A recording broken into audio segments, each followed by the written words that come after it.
Welcome to another edition of Secular Sports, and obviously, quite a bit has happened since we last recorded a session. And when we look at a team like New England and its loss of Julian Edelman, quite a few people are panicking and are going crazy with the fact that he'll be gone for the year. But there is a need to worry. When he missed 7 games in 2015, the New England Patriots were 3-4 without Edelman during the regular season. Sure, they had a first round bye in the postseason, but as a result, they only went 1-1 by winning the divisional round and losing the conference championship to the eventual Super Bowl champion Denver Broncos. And even though you could make the argument that they could have won without him, and the fact that Steven Gostkowski had missed a field goal and thus the score was 18-20, losing a guy like Edelman proved to be pretty detrimental considering how well he runs routes and what a mismatch he is against linebackers and slot receivers.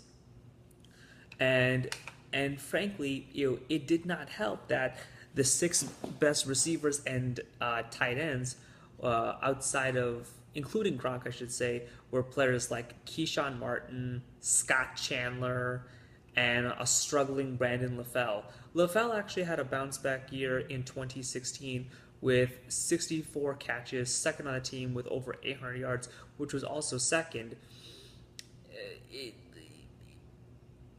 the rest of the core, it just was not commensurate with respect to a previous year like 2014 or maybe 2011 when the Patriots lost the Super Bowl to the Giants. The core actually it was probably at its best last year. Last year, the team had a player like Martellus Bennett, Chris Hogan, who is still with the team, and they still have a guy like Danny Amendola. Right now, the team actually is pretty stable because of the amount of health and youth that's in the receiving and tight end core. And even though production may have taken a hit, they can always increase the number of targets to get guys, far down the field and help the New England Patriots stay in contention. Brandon Cooks was acquired in the offseason. He caught 73 passes for over 1,100 yards in his final year with New Orleans. And you still have Dwayne Allen, who had to take a lot of blocking responsibilities because of Ryan Grigson's ineptitude in Indianapolis. But the fact that he and Cooks have averaged near full seasons over the past 2 years, all of this should give you optimism amidst this devastating injury that has happened to Edelman. Allen has averaged 13 and a half games over the past 2 years, while has averaged 13 per game over the past three. Cooks has played 2 full seasons in the last two and has only had one injury-riddled year, his rookie year, in which he had played 10 games. Now, if you're still not convinced, the running game has actually taken improvement despite the departure of LeGarrette Blount.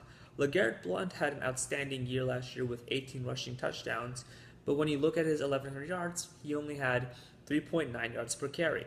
Over the past 3 years, the New England Patriots have averaged under 4 yards per carry. Over the when you look at the rushing totals, in 2016 they averaged 3.9. In 2015 they averaged 3.7, and in 2014 again 3.9. Right now, with the additions of running backs like Rex Burkhead and Mike Gillislee and the retention of a player like James White, the Patriots actually have a 5 yard per carry running back core. And uh, and Gillislee will likely be the starting running back. If you increase his totals to the number that LeGarrette Blount had, 299, Gillislee would get 1,700 rushing yards, roughly 500 more than what Blount had last year. And let's not forget that he also had 8 rushing touchdowns. This might hurt people who might have Brady as a fantasy quarterback. This might actually, make people feel let down, considering that they're really excited to look at a really high octane passing game this upcoming season. But that doesn't mean that Brady can't replace a weapon left and right. A lot of people never knew who knew.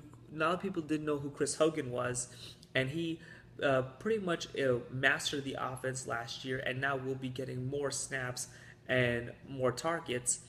And with his route running ability and underrated speed, he could actually do more than what Edelman had done for the Patriots inside the slot.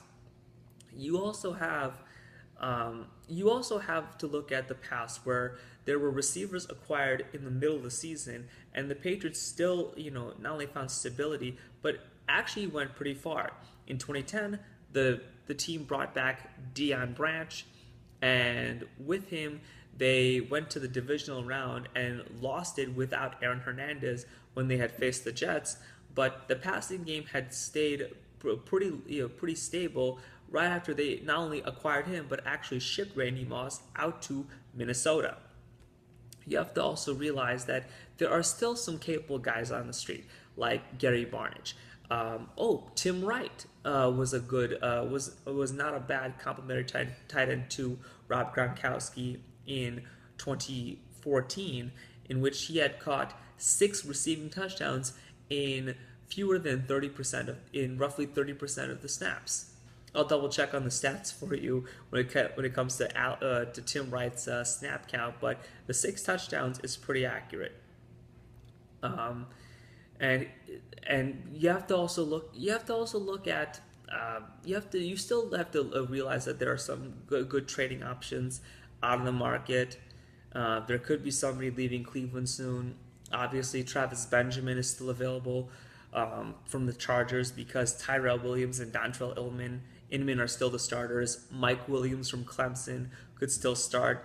In fact, there could be even a fire sale with a team like the Jacksonville Jaguars in case Blake Bortles cannot sustain this job, and the team needs to look to another outlet when it comes to finding its way, when it comes to finding success in the future.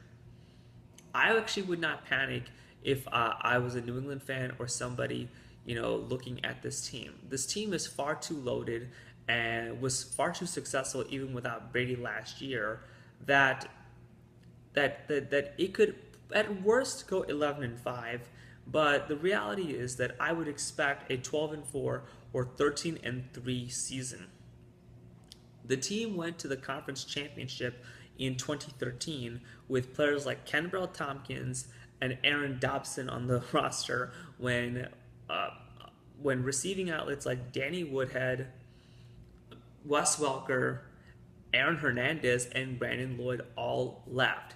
Let's not forget, Rob Gronkowski only played 7 games because of a torn ACL, and you have to also realize that there's a chance that he too could miss the season, and thus a signing of a guy like Barnidge would not hurt the team.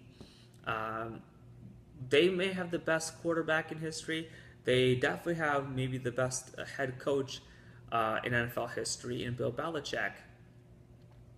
I wouldn't jump off the bandwagon. Nobody in the AFC can catch up to this team right now, and I would just pencil them in to the Super Bowl, barring an injury to Tom Brady. Brady is the guy that actually keeps this team going despite what people say about him, that he is this system quarterback and that Belichick made him. Well, Garoppolo only played 3 games, and Matt Castle actually went to a Pro Bowl in 2010. The stats back it up, the facts back it up. And when we have possibly the best quarterback, if not one of the 3 best quarterbacks in the league playing for the Patriots, do not write the team off. Don't worry. This team knows how to replace people who fall down before or during the season.